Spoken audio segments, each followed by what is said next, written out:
A few decades ago, I went through a particularly traumatic time in my life, and one of my very best friends was in Europe the whole time. And when he came back, we got together, and we were sitting on a dock, and man, he was sitting there, and he just kind of teared up, and he said, "Dude, you lost all your friends." I said, "Well, that's a little bit overstatement, not all." But what I really found out was I didn't have very many. That's all you really discover. The average man in life, it's said, men in their entire lifetime generally have 2 to 3 absolute heart-to-heart soul friends. Women, 6 to 8. Y'all are a lot more social than we tend to be, and a lot more open and a lot more capable of looking for support, which is a wonderful thing. But today I want to talk about some attributes of a friend that Jesus is all of them. I'll go through them relatively quickly because this is a wonderful day today. We've had a good time. I hope you've enjoyed singing. And here in a little bit, Brian Walker, who is Olivia's boyfriend, is going to be baptized. Now, how great is that? And while I'm talking, I want you to be thinking, do you need to be baptized today? Do you need to give your life to the Lord? Do you need to get up there and be immersed? Because if you do, when we get Brian up here and Olivia, you're gonna have your opportunity. We can take you up there too. I got to tell you, that's funny. Brian calls me and he says, "Can Olivia baptize me?" And I haven't trained him. I hadn't taught him. I haven't discipled him. She certainly has. And I thought about Olivia and I thought, that girl, she's gonna kill me. She's gonna give me a stroke one of these days. But she's great. I love it.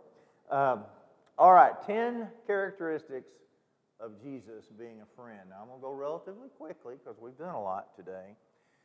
Number 1, a friend is loyal. And folks, loyalty is a decision you make. It's a decision you make in spite of circumstances. When you say to somebody, "I'm going to be your friend," and you cannot change that.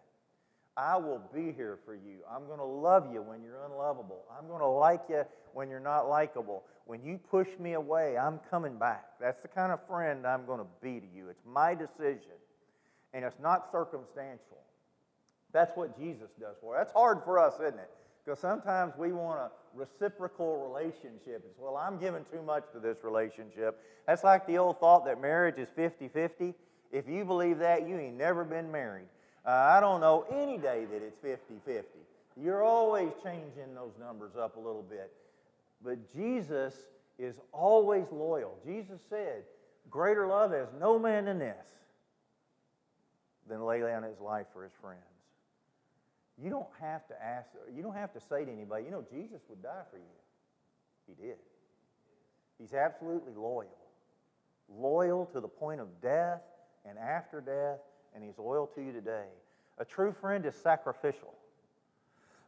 In Romans chapter 5, Paul said, God showed his love to us in this, that Christ died for the ungodly. He died for sinners. Now, all of us have sin problems, some more than others maybe, but you can't have more in your eternal impact. We are all sinners, and we've all fallen short. And this says, Jesus sacrificed for you even though he knows. He knows everything you've done. That's not a scary thought. That's a good thought because he wipes them all out. Being sacrificial is a hard thing for us. We struggle with that. And we're all busy these days. And I'll confess to you, being sacrificial, if you call me and say, "Eric, I need $100. I can't pay my bills," that's easy. But if you call and say to me, "Eric, I need 2 hours," that's different, isn't it, Daryl? Daryl's chased me all over creation. Somehow I get so packed up that if I do that, that's a sacrifice. Money's a lot easier than time sometimes. And I struggle sometimes with that, and sometimes I let people down. But Jesus never will. He will be your sacrificial friend. He's proven himself. Number 3, a friend is honest. And you know me, I'm going to forget what number I'm on, so Marty's over there taking notes. You can tell me. Friends, a true friend is honest to you. And he can risk that because when you have how many of you got a really, really true friend or have had? When you've got a really true friend, you know they're not going to hurt you. You know their words are never intended to scar or damage. And so they can be honest with you because you know what their intent is. Always honesty. Jesus said, I'm the way, I'm the truth, and the life. Jesus will be that friend that will always be honest with you, that will always share truth with you, that may challenge you sometimes, but it'll save you from a lot of problems. How many times have I sat down with teenage kids, but teenage girls in particular, 17 years old maybe, and they've decided they want to be a dancer, a pole dancer. And they know I love them. Now, they're mad at their parents because their parents are mad at them, but they're not mad at me. And because of the relationship, I can tell them the truth, and I can tell them tough stuff, that they're going to get you, and they're going to get you on drugs. And you're going to be in an elite place at first with an elite spot, and that's going to start fading. And eventually you're going to be completely hooked on drugs. And you're going to lose control of your life, and you may even be trafficked. And at some point, the beauty's going to fade, and it's going to fade quicker than you think. And there'll be none left. And I don't want you to go down that road. But love gives you the ability to be honest. That's what a true friend does. And that's what Jesus does all the time. A true friend forgives. That's hard, isn't it? Any of you have a hard time letting things go? You see, forgiving is often dependent on how deep the wound is. It's how deep did you cut me? Because the deeper the wound goes, the more I want to lash out, right? The more they hurt me, then the more I'm tuned into, well, I want you to hurt too. And so it's real easy to get caught up into myself and not offer the grace that God gives me. But Jesus hung on a cross totally unjustly, totally guilt-free, and he hangs on that cross and looks at the people that have tortured him, the people that have rejected him, the people that didn't understand him, the people that have wounded him physically and emotionally deeply, and he says, God, let it go. Father, forgive them. They don't know what they're doing. A true friend can look at you and understand that it's not always about you, and they just need forgiveness, and they need somebody to give them this total grace. And that's the kind of friend Jesus is. A true friend supports you in good times and in bad times. There's no differentiation. There's no, well, you asked for this, so I'm not going to support you through this one. You brought this one on yourself. Well, just because you brought it on yourself doesn't mean it doesn't hurt, does it? And so a true friend's going to be there when you made a dumb mistake or when you caused pain to other people. And then they're also going to celebrate with you. And some of us struggle with that. Some of us get a little jealous when other people are doing good. And so it's real hard to be a support when they're doing better than we are. But Jesus is going to support you in good times and in bad times, and he's going to be unwavering. That's why he said, come to me, all you that are weary and heavy laden. I'll give you rest.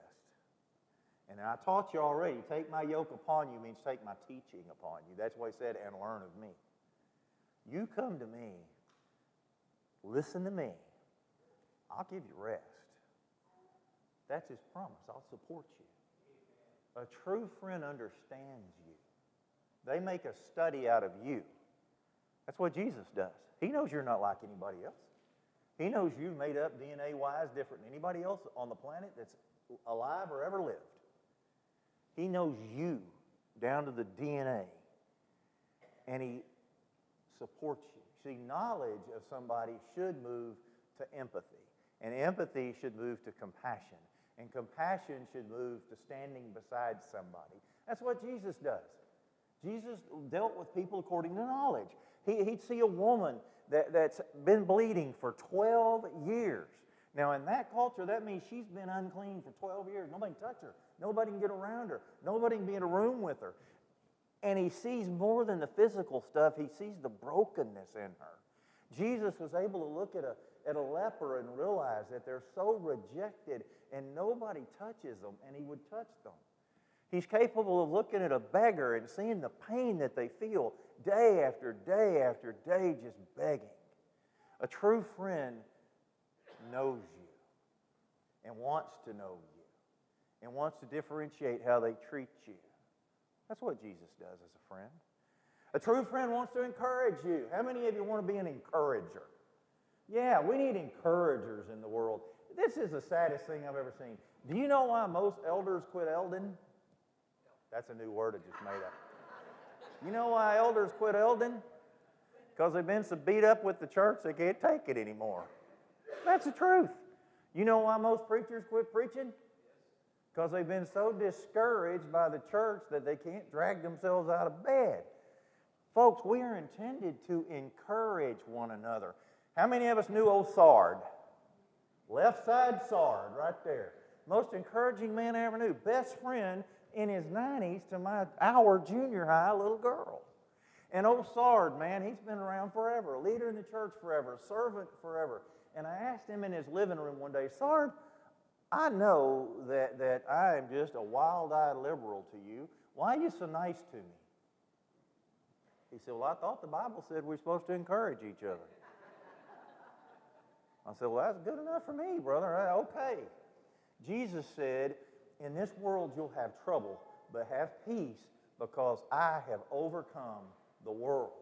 Jesus is an encourager. He will be a friend that goes with you everywhere you go. He will encourage you when you're down. He'll applaud for you when you're up. What's going to be better than to walk into heaven and see Jesus in there doing this for you? Every one of us. Jesus is an encourager, and we need to be encouragers, folks. The world's beating us up bad enough. We ought to build each other up in here and send each other out feeling good about who they are. A true friend is humble. A true friend doesn't make everything about them. You got any friends in your life where you say, man, I broke my toe?